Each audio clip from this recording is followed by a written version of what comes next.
Just a quick warning before we start this episode. This episode will talk about some very dark issues. So here is a content warning for discussions about suicide and SA.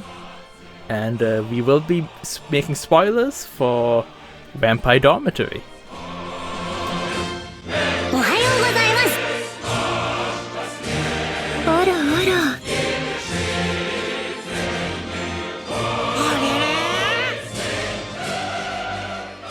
Hello everyone, and welcome to Marxist Clover, the podcast where we take a critical and often uncritical look at anime. I'm your host, Eric Hobbs Bond, and here's my co-host, the Engels next door. How are you doing, Engels? Hello, I'm doing good. I learned that today is an anniversary of one of the most significant events. The King Crimson album Red turns 50 years old. That's, of course, what I'm talking about. There's nothing else significant in world events coming up. Yay! Soon. Very great album. Never listened to it. Red, great song, great instrumental. Starless, really good. This isn't about anime, but I thought about it because I gave it to my mom for her 50th birthday. I mean, Yes had their anime moment with JoJo. Yes did have their anime moment with JoJo's Bizarre Adventure. So we really need with Roundabout. So we really need a King Crimson moment in anime. Well, to be fair, King Crimson is the name of one of the stands in JoJo. Oh. So technically they do. And there was a moment where it did seem like Robert Fripp actually commented. Oh, the basically the guitarist King Crimson did comment talking about stand in a way. It was really weird. Yeah. This is a whole different sub-universe of talking about how weird Robert Fripp is. Also, you found a way of connecting this to anime. But yeah, there's a bunch of references. Yes, we'll hear more about this in Engels' other podcast this week in Robert Fripp and King Crimson. Oh God. Oh, I don't know if I want to do that. But yeah, no, it's a good time. How are you doing? Huh? What have you been up to? Doing well. Haven't really caught up on any of the new anime, but I heard you got some news. I have. I saw on the news that Kazuyuki Yao, who voices Frankie and other characters, has to step away from One Piece. The Japanese actor has stepped away because of health issues. It's truly a sad day. Which is truly a sad day. He's being replaced by somebody. Don't know. I haven't really watched the One Piece subbed in a while. We'll talk about that some other time. My adventures in One Piece. But Yao-san, we want to bring him up because one, we are eventually going to be talking about a Gundam protagonist voice actor in a different show later on. Because I don't know if you knew this, but Yao-san is the voice actor of the Mobile Suit Gundam Double Zeta. So no way. He voices Judo Ashita. Yeah. But we once watched a show back in the day that neither of us probably remember anything about it, except called Kyousou Giga. So we were watching the show, and then partway through the show, the voice actors, like two of the main female voice actors in the show, just start doing a tour of the area where the show is filmed. Kyoto? What is it? Kyoto, yeah. Is it in Kyoto? I'm pretty sure it's Kyoto. Yeah, and so it's halfway through the episode. It's just a live action episode. All of a sudden, a couple episodes in, with just the voice actors. And Yao-san appears halfway through the episode. And boy, he appears. Yes. Yeah, and he just feels like the most eclectic, weird guy I've ever seen, where, the female voice actors are, really prim and proper, but he shows up, he's like, hey, it's me, Yao-san. It's like, who is this silver-haired fox?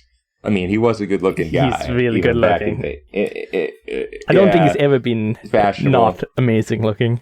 Yeah. And his legs. Oh, yeah, he had really nice legs. He was showing a promiscuous amount of legs through his yukata. Yeah. No, he definitely... I don't even really remember what he does in that show, but I remember being like, God, What an episode. There's another anime that also does something like this. That's not connected to Yao-san, called Just Because. Huh. That has like the main four characters basically in this going to places that the show also was based off of. I'm not going to lie, Just Because is not a very good show. I think I only bought it on sale because it reminded me of that ridiculous episode in Kyousou Giga. And the thing about this show is, like, we don't remember anything about it except for Yao-san and what an impression Yao-san gave us. Yeah, and the circle of the architecture. There was a circular window that was talked about in depth quite well. Yeah, was it Yao-san that talked about it? Yao-san was definitely in the scene. Yes, he was definitely. It was just really funny that he showed up. If you look back at his back catalog of photos, like, there's some great Yao-san photos that go way back. There are. He is fashionable. Oh, he's so super fashionable. Duper fashionable. It's very funny. Very, very cool. I recommend his... I mean, everybody who's watched One Piece has heard his voice as Frankie, has had to sit through one of the greatest conversations of all time about being hard-boiled and against the guy in the diaper whose name I don't remember. Or I think he was like a Don or something. Oh, it was really good. I really love... Frankie's fun. Frankie's a weird character. Ace Ventura, think Oda put a lot of... I may have heard just basically kind of created Frankie just so Yao-san could voice him. I mean, that might not be true. In our headcanon, it's true. Everything's for Yao-san. Everything's for Yao-san. I don't know. I'm sad. I hope he gets better. Yeah. We're wishing good health to Yao-san. I hope he feels better. And we want to see more of him.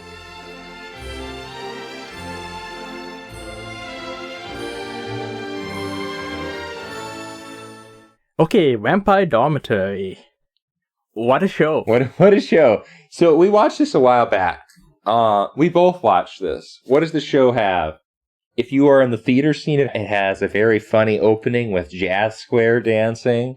The Jazz Square is pretty amazing. Let's just start out with the OP of the show.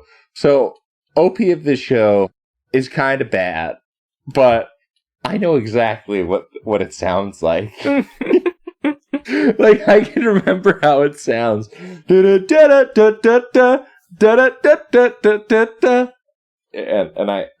I think I did watch the OP. That is something very rare for me, that I watch the openings of anime after a few listens.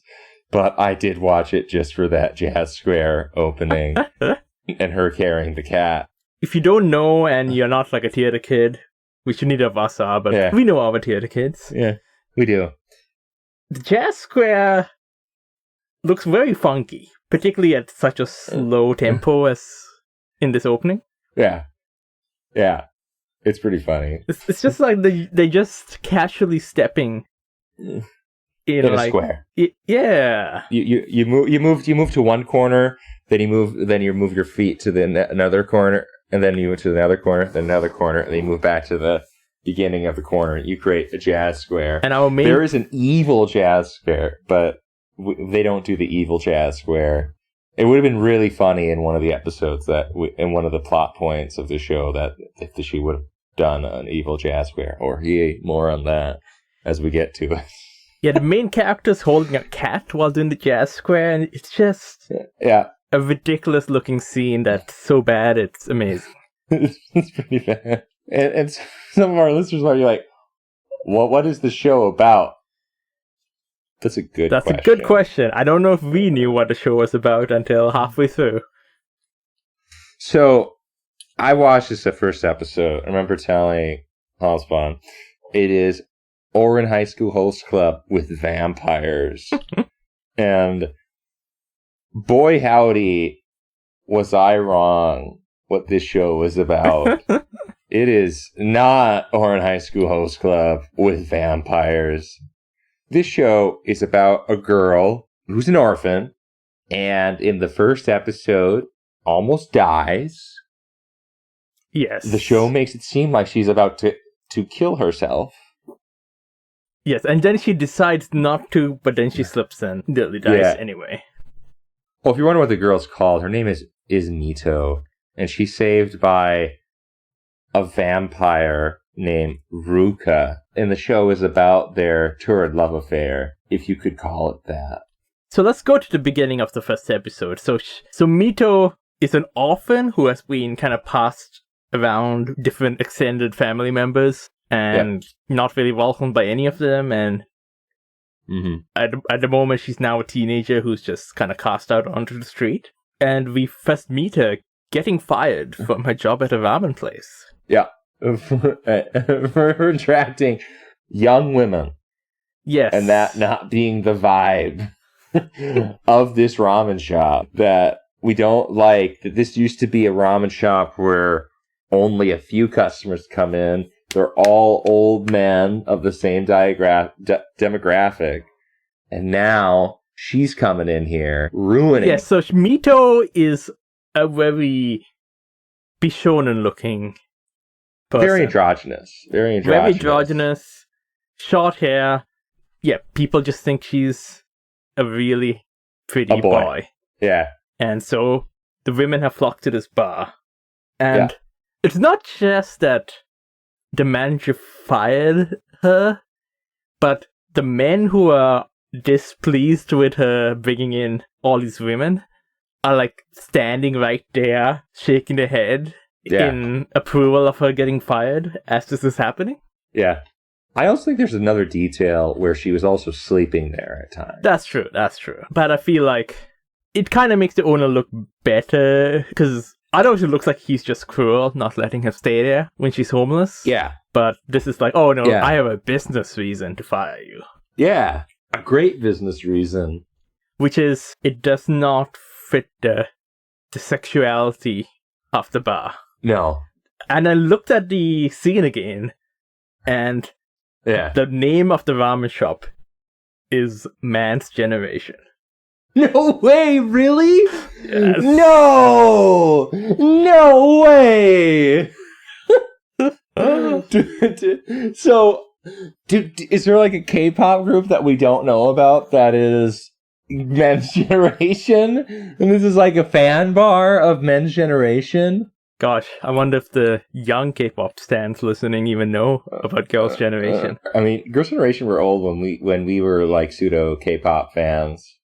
Very pseudo. We've been to a Blackpink concert. They're old. It was fun. One of the greatest concerts that both of us have been to. It was incredible. We have nothing bad to say about that Blackpink concert. No. So we were saying you're making fun of K-pop. We're not. Are we gonna make fun of that time where Choa from Ace of Angels says Kim Jong-un, and it's really weird? And she looks like she's being date raped almost. Yeah. That was a little weird. That was. We're trying to date ourselves even more. Yes, but that's not what we're talking about.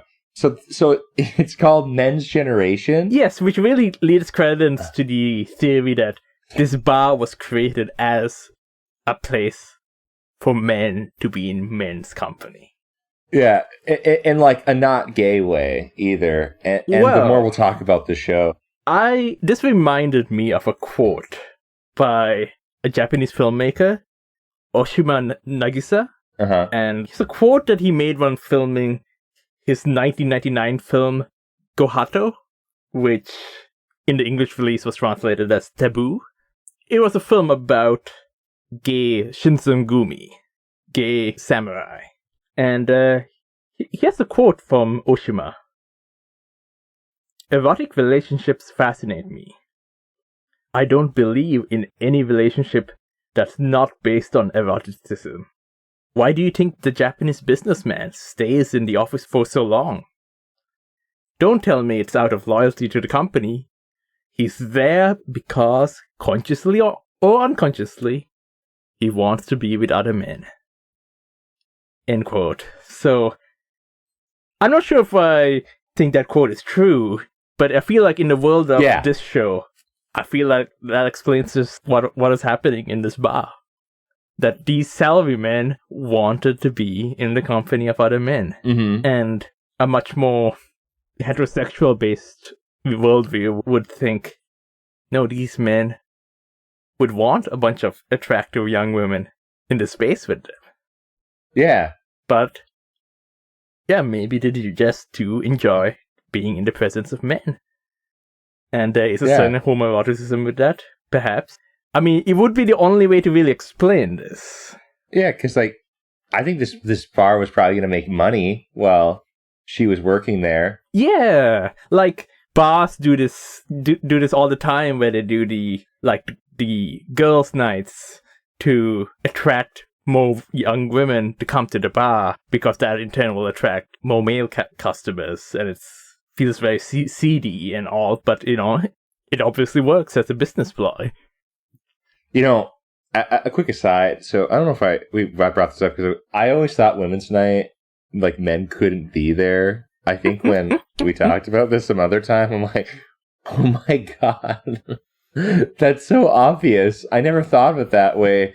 Yeah. So that kind of blew my mind when you brought it up a while back. I'm not much of a drinker, so this is why this kind of blew my mind.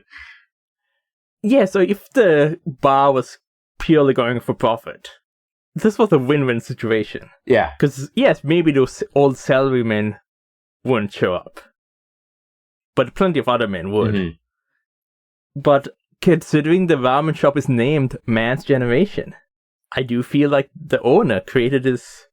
the safe space. Yeah, the safe space. The space that's just pure masculine homoeroticism. Or just...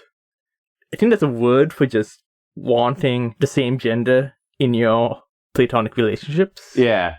Yeah, I think he just wanted a space like that. And he has attracted a clientele who also wants that. And that is more important to him and his clientele than the actual business of this. Yeah.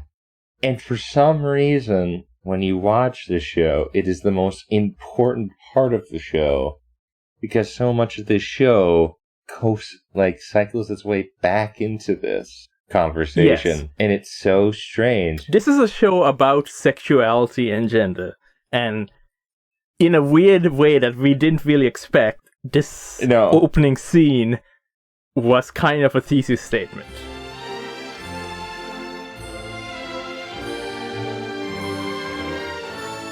So, this show is super weird. So, why we said this is Ouran High School Host Club is that the main girl hides her gender throughout most of this show. And it's never explained why. No, not at all. And the thing is that, like, she is just an absurdly pleasant character, kind of has Toru Honda energy, and I feel the show almost tried to do its Toru Honda type of way of doing it for when you meet Toru Honda in Fruits Basket. She is homeless as well and just living in a tent in the forest. And it's really, but that's like really absurd, and like the only reason she's living that is that I think she thinks that she'll be fine for that for a few weeks, because I don't think that was something that was going to happen forever. Because I think they're remodeling the house. Yes. And then she was going to move back. This is like, no, she's homeless. And the thing is that she's homeless and penniless. She wasn't even paid her last paycheck when she was fired. Oh, really? Yes. That's so dumb. That's so awful. What is wrong with this, man? Also, because, like, in the late 2000s way of saying, there is no homo energy at the Men's Generation bar, from what I remember, where it's not like a gay bar. It's just you hang out with dudes. It's just very straight-cut Japanese businessmen, middle-aged, hanging out together. Yeah. And I will say about that they don't explain why she hides her gender. Like, no, not at all. There doesn't need to be a reason why your gender expression is that. So, yes, I mean, I guess you don't need to explain it. Like with Ouran High School Host Club, how he basically just keeps short hair for convenience and just finds it more convenient to navigate the world as looking like a man. And yeah, like, Mito doesn't need to have a reason why, but in the context of the show, it does feel like it's missing. It really does. And the show also, I know not every show has to be gritty, but this show is like, it's just needlessly strange about why no one in her family wants to, like, sees her as a burden. Oh my god, her parents died in a house fire when she was a child?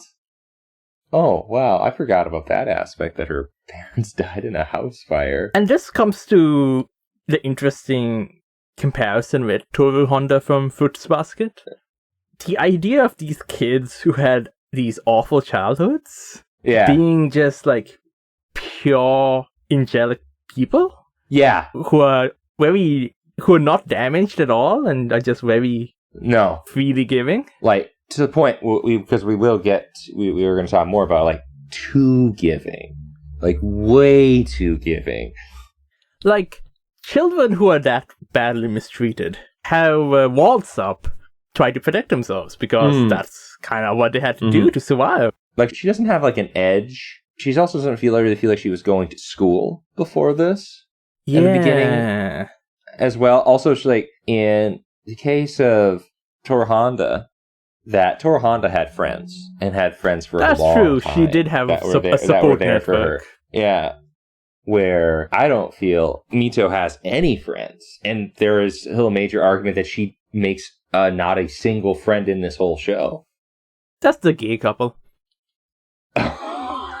Right. I forgot about those two characters. Yeah, that's true. That's true. Not all women have to be friends with women. Not all women have to be friends with women. Like, why don't you have any same-sex friends?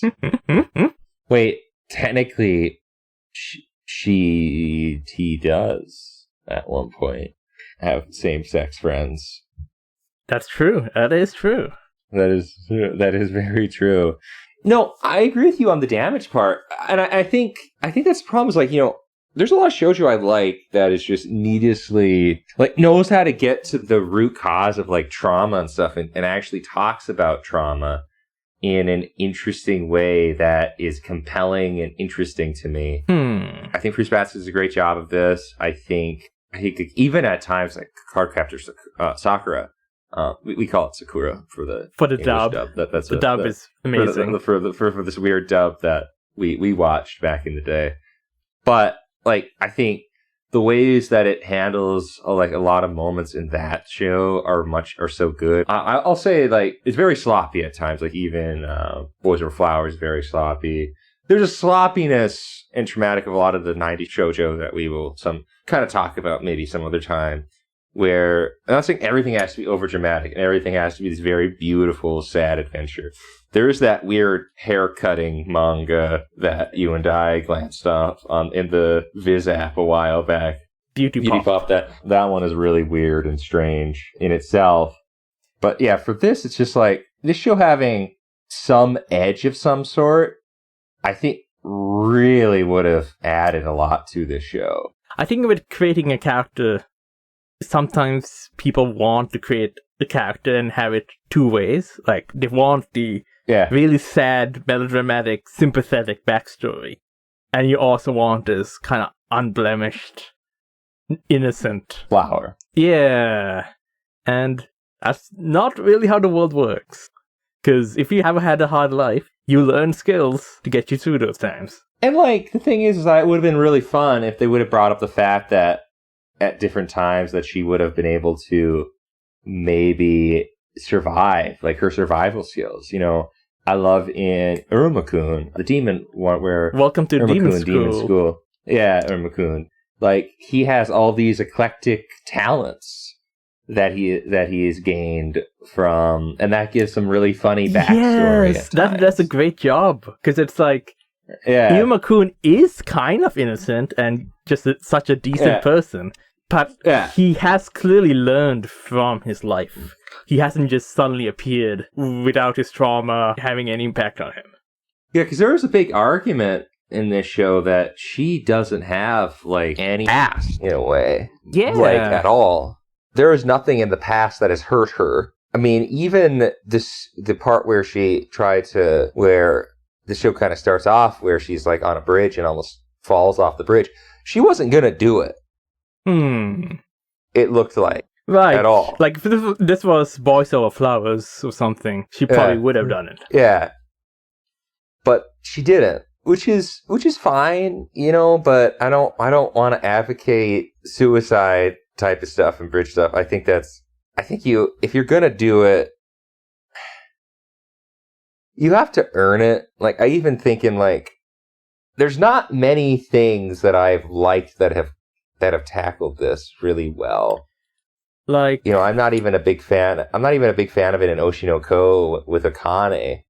Like, I thought, like, the setup for it was okay, but I just don't like how it went with Oshinoko. I think, weirdly, one of the better suicide things I've watched, I guess, like, we did talk about Not Allowed in This World, like, that one eventually got around to that with how it handled it, because it was weird. No longer allowed in this world. But, like, Welcome to the NHK talks about suicide, and, like, but that is made by depressed people who are making depressed jokes. And that is what that show is about, is just depressed people making depressed jokes. That's the thing, is like, suicide is like essay, in that if you're going to bring it up, the story kind of has to be about it, or at least has to have something to say about it. Yeah. You can't just bring it up as just another plot element. With those two subjects, it's just too heavy to just add it in. I think a lot of the crux of what we are going to talk about, because we actually have more to talk about with this show, this isn't even, like, the weirdest part of this show. We are still, like, in, I would argue, like, the first 3 minutes of this show. And like I said, it's hard to not escape the first 3 minutes of this show, because her backstory is very sloppy, and her as a character is basically absent. That she's a very reactive character. She is not dynamic in, like, many ways at all. She's constantly reacting to this story. Yeah, like, yes, a show doesn't need to start with a fully formed backstory, but you do need characters who make sense as a character, that are internally consistent. And she just does not look... She just doesn't seem like a real person. Like, she's just not believable as a real person. No. And I think, like, some of the things they're hinting at is, just sorry to bring up SA again, but, like, that's, like, the only reason why I could see why she's kind of so androgynous in this show. Okay, that got really dark. And kind of... Yeah, I know. But there's, like, an implication to that, it feels like, in this show, where why does she look like a man? Or at the same, or also the other point is, like, she just likes the way she looks. Yeah. And this is the only sense of fashion she has. I mean, I guess she only owns one pair of clothes at the beginning of the story. And maybe, you know what, this is what we are. We hyperfixate on really dumb stuff for fictional stories. You know what? Let us cook on our dumb thoughts here. They may be overcooked and undercooked, whatever you want it to be, but, like, it's just weird how poor this girl is, and how this world doesn't have sympathy for her until it does. Even though it doesn't, because there's one character in the show that's insane. Oh my god. We'll get to that character. Yes, this podcast is about hyperfixating on things, so it is about hyperfixating. This is kind of what you signed up for. Yeah. So actually, let's just get into the insane character.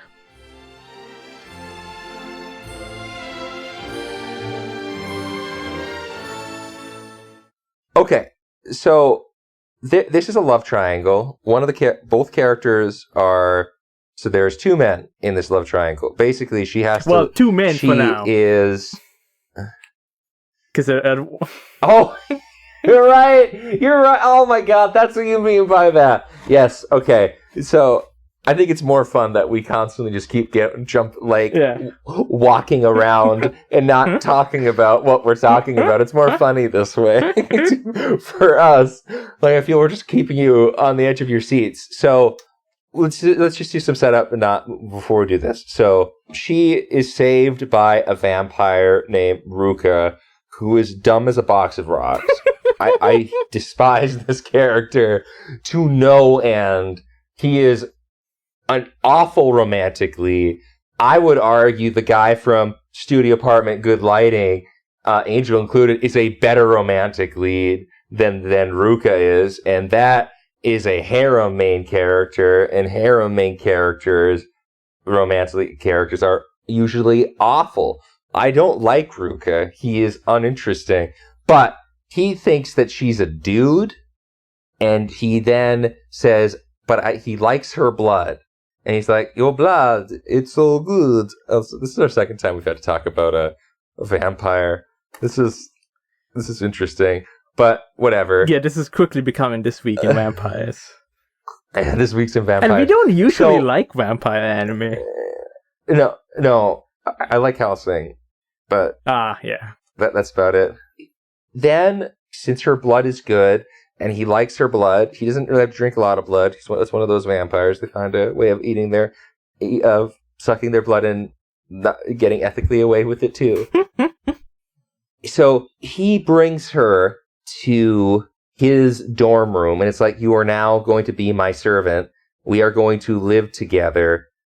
But we find out at the end of the episode, also, I guess, secretly, if this was not the most obvious thing, the main character is a girl. And I can understand if you came into the story thinking it's a boy's love. Oh, yeah. Spoiler, it kind of is. It kind of is. We will talk about that. But, because the main girl is so androgynous that this story makes sense as a boy's love story, in a way. Even though Ruka is not written as a jerk as much as I think he should be for this to work. Because Ruka is also nice, but he's super boring. And that's what makes him awful. Is that, like, he's not as selfish as you would think he would be. Yeah, so Ruka and Mito engage in this, like, a contract where Mito is Ruka's, like, designated blood source. Yes. Different from, we learned about destined SOs. Yeah, the reason Ruka is in the human realm is he's supposed to find his destined partner. And every vampire is supposed to have a destined partner that they're fated to be with. Yeah. And if you don't find them, you kind of just become like a lifeless husk, or like a soulless husk. Yeah. So it's very important that he finds his destined partner, particularly because he needs that in order to become the next king of the vampires. And currently, Ruka's not really interested in the blood of any girls. So he's like, hey, I'm just gonna suck some of Mito's blood until I find someone. Yeah, and this is where, like, the boys' love plotline kind of comes in, because now it's about Ruka accepting that he is getting feelings for Mito, who he thinks is a dude, but also not fully comprehending it. Other side of this is that he learned that Mito actually is his destined partner. But he doesn't even consider the possibility, because, he thinks Mito's a dude. And the destined partner system is very heterosexual. Yeah, this is very heterosexual. Very heteronormative system of of vampire relationships. To the point where it's just weird, and this is a very hard show to pick apart because it's just so bizarre, and really the characters are so uninteresting, but like the plot aspects of this show are so juicy and strange and weird.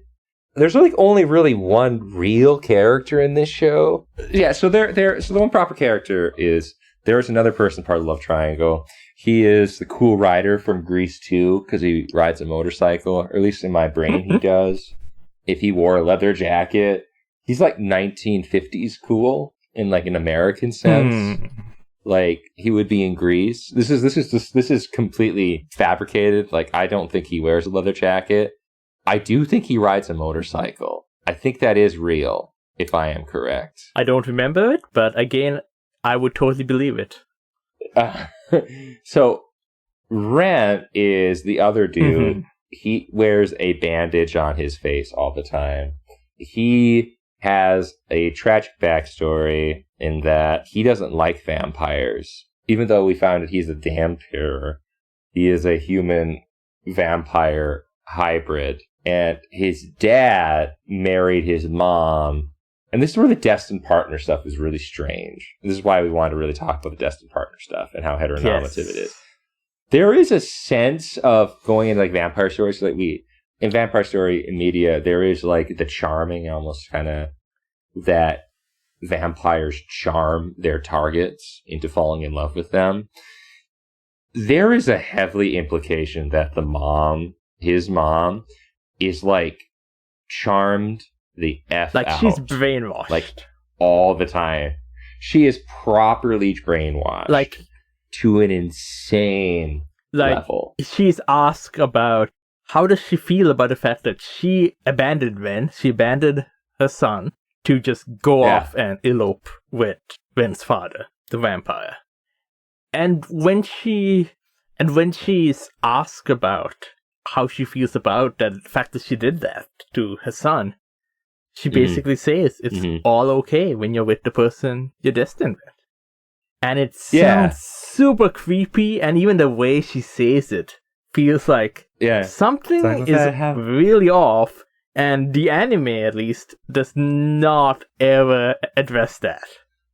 No, it seems like she's genuinely happy in a way, and no, I guess there's a dub of this, and I am kind of sad we never got to hear the dub side of this before we prepared for this, because I am interested to see how that whole like interaction is in English, being able to understand. But no, that whole interaction is just weird. Like the mom just seems, like you said, like a robot.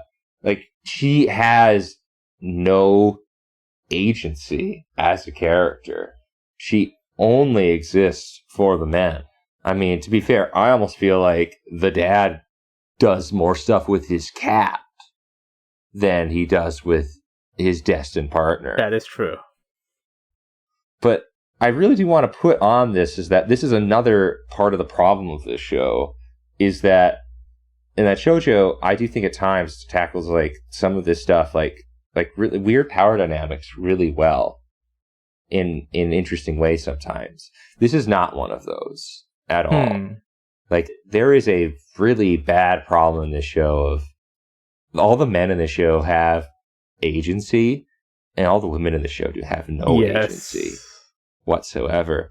Even the main character. So this is probably the biggest part of the show that we've been alluding to, and why Ren goes to being argued that I still think Ren might be the villain of the year, because even though he kind of says I'm sorry, Ren at one point, because Ren wants to be with Mito, there's been like typical like love triangle shenanigans. Like Ren knows that she's a girl. Yes. Ruka does not know and she's a girl. And also, while Ruka doesn't know that he loves Mito, Ren is pretty honest with his feelings. Yeah. Like Ren seemed like a kind of gets really nice person, and in a way, like Ren might be a good person on the inside, but his actions are evil. He isn't. So this is all happening in the episode that Mito meets the mom for the first time, because like the mom and dad come back from the other world after like 10 years. And the mom and dad basically secretly plan a wedding for Ren to marry Mito, so that they can steal the destined partner of Ruka, the next Vampire King, and thus make it so that Ren could become the Vampire King. Yes. So Ren does something so insane. He basically kisses her and is able to get a wish and Ren wishes that she is a dude. Yes, because we find out that a Dhampir gets a wish on a certain birthday. On their birthday, on a certain birthday. And it is still one of the most shocking moments. Yes. I've experienced this here in anime. It's so weird. So to review, Ren and his family tried to force a wedding onto Mito without her knowing that this was going to be a wedding. I mean, it's more of like an engagement party, but it's basically the same thing. And then Ren changes her gender. Yeah. Mito is now a dude. Yes.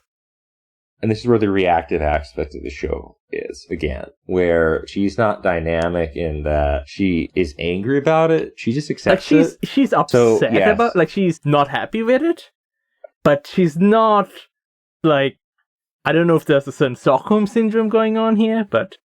Sir Stockholm syndrome, this is where if we're being generous to the show, maybe there is a trans argument that could have been made for this show. But at the same time, this is a gender change without consent. Quick interruption. So, you were like, this is pretty heavy. Can you, like, tell us about something unheavy before you get back to this? Yes. So, this whole time, Mito has been wearing a wig. And so she's had long hair this whole show. But when she transforms into a dude, she has short hair. That's true. But it doesn't feel like we really know if she does. Like, is it still a wig? Does the wig or disappear? Is it determined that men... Does the wig disappear? Or is it just that men have short hair? And that is a very weird argument to make. So if you've not seen Mito's design, she is a cutie. But this also is this really dumb thing about short-haired women hair cut in a certain way is very gendered. I mean, yeah, it exists everywhere, but like her short hair is, I mean, she's still pretty cute from our world thing. I mean, I know this is probably like quintessential quintuplets where we are seeing what the anime wants us to see, but in the actual world, like all of the sisters all the quints have the same hair color and don't have different hair color this whole time. So some of the jokes are confusing to us because they all have different hair color to us, the viewer's point of view. So, and it's just really weird. Like, I'm like, what happened to her hair? And it's just so weird. I'm just really weirded out by this. I'm really bothered by it because I think her hair is fine. Long. We don't really get to see her hair long, even though I think she likes her long hair. And it goes, I mean, this does go back to, because we almost forgot to talk about this. Like, why was she wearing that wig the whole time? It could just be that she finds it easy to navigate the world looking like it. Yeah. And that's where this could have been an interesting type of trans story, in a way. Certainly about gender expression. Like, how you choose to express your gender, right. And the fluidity in which you don't have to have the same gender from one day to the other. You can express yourself in different ways. Yeah, I think it's a much better way of saying it. And you're like, but I think the show brought me down and made me forget about that is even because the show, for a show so much about sexuality and gender expression, is so heteronormative. Yeah. It's to an obnoxious point. I mean, we have at times before she is forcibly transformed into a man that, like, she has dressed up like a girl, and we've learned that she has met Ruka in the past as a girl, and like she is okay expressing herself as a girl as well. She's comfortable in both roles. Yeah, which is I guess pretty cool. But it's the weird thing about the show, where it's constantly showing the fluidity of gender and sexuality, and also saying the exact opposite. Like, the show is very complicated about sexuality, and yet the whole destined partner situation is so heteronormative. It is super heteronormative. Yeah. The show tries to tell us that, hey, her hair's now actually short, not just a wig, because she's now a guy. Yeah. But the comet Vampire King himself has like luscious long hair and he's a guy. So it's already saying you don't need to have that type of aesthetic to be masculine, and yet it's also it's telling us that it actually is that way. Mm-hmm. I think what's tough is that it's also not a thing that we're trying to say, if you're going to talk about these issues, you should talk about these issues. But at the same time, I'm like, if that's what you want your story to be about, the fluidity of stuff, you don't make it in terms of like men are making the decision on women. Or like somebody's deciding your gender for you. As a way of getting around the rules that now that you are not your woman self, you do not have your sex. Your sex is not female. That you are no longer the destined partner. Because that was kind of his strategy, was to burn it to the ground. It's like, well, you can't be his destined partner if you're a dude, because that's how this worked. And also, Ren, I think some people might get distracted. I mean, I've really seen a lot of people talk about this. He's a bicon.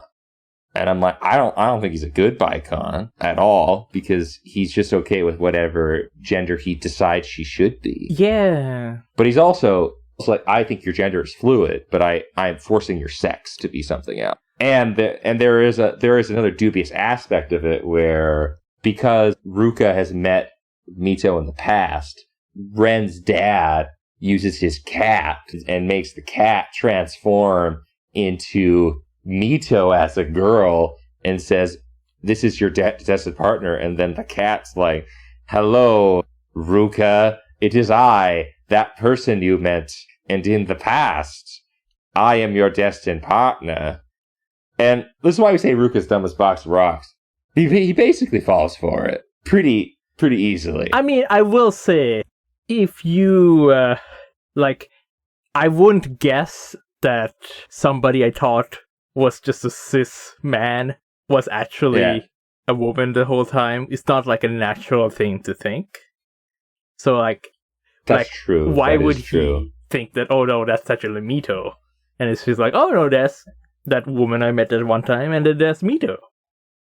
I guess to say this really quick, because gender expression is, I mean, most of the time, this is something that's very important when we talk about gender expression and stuff, is that you don't really give a shit. Like, if somebody's dressed in a certain way, you're like, oh, that's a woman or a girl. Yeah. I guess for us to think that everybody knows that if you're sexually a man or a woman, you always know. The main reason why it's the construct is you don't go checking the genitals of everybody you meet, or you don't, or any one of all the chromosomes or whatever metric you want to use as a defining line. It's all kind of a blob of different traits that we then try to put into two boxes. Isn't like when Mito transformed, she was gonna reveal that she was a woman, but like she had to take off a shirt or something, and then we see she has no boobs. Ruka. Oh my god! She thinks Ruka's about to find out and see her boobs, but turns out, I mean, she doesn't even have boobs.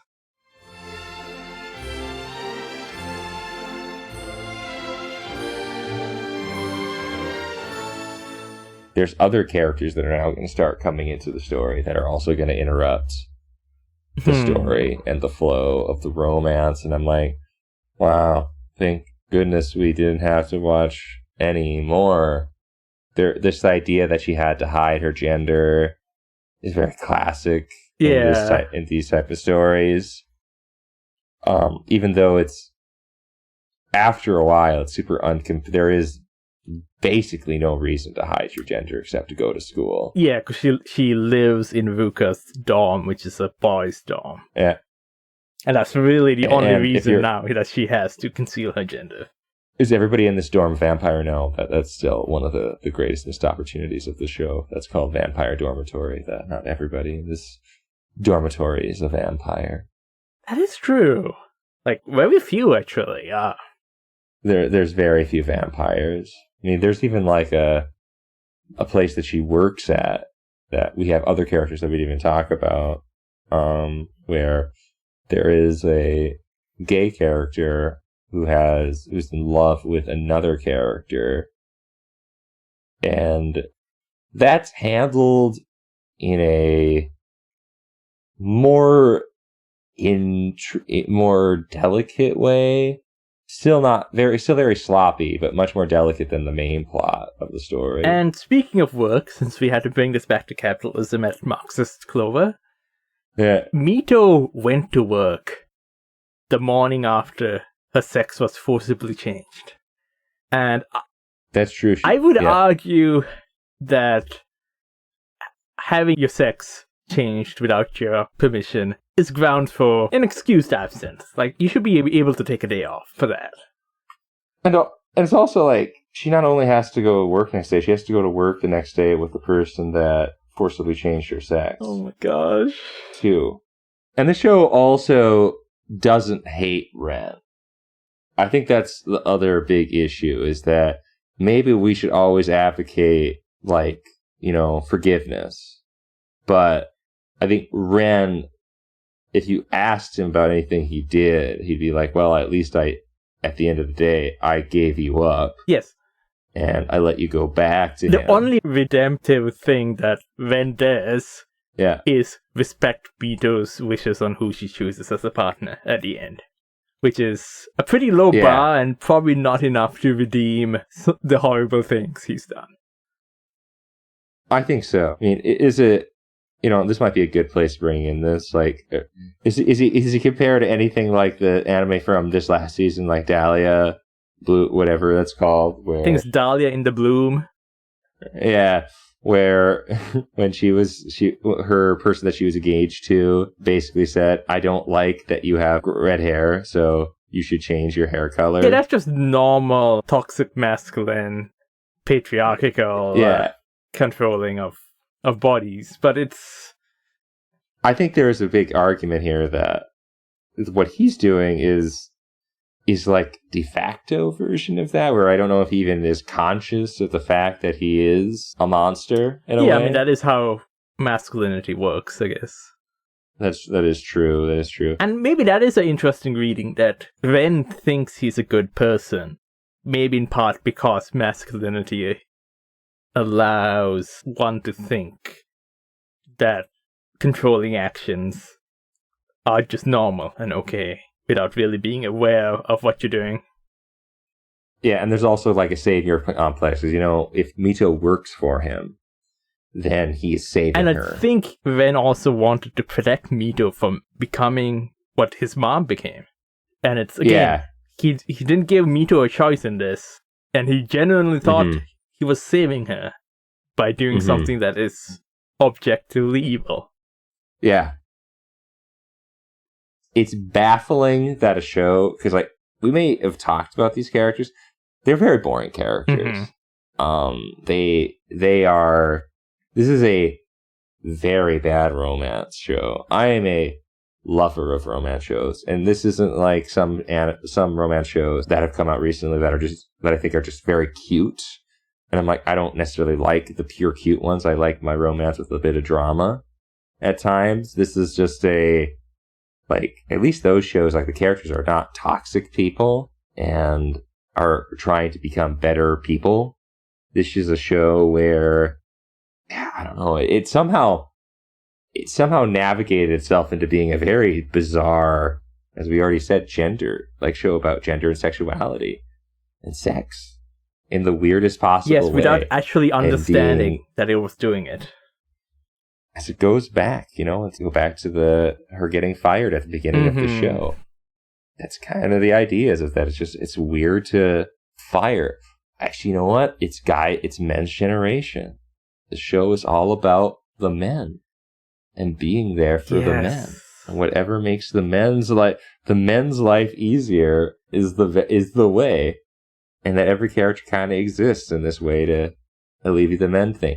So the only real tangible conflict is when a gay character likes a hetero character. And that was the most compelling part of the show. Even though I didn't really enjoy it all that much, it was somewhat compelling. It was kind of sloppily done, as you said.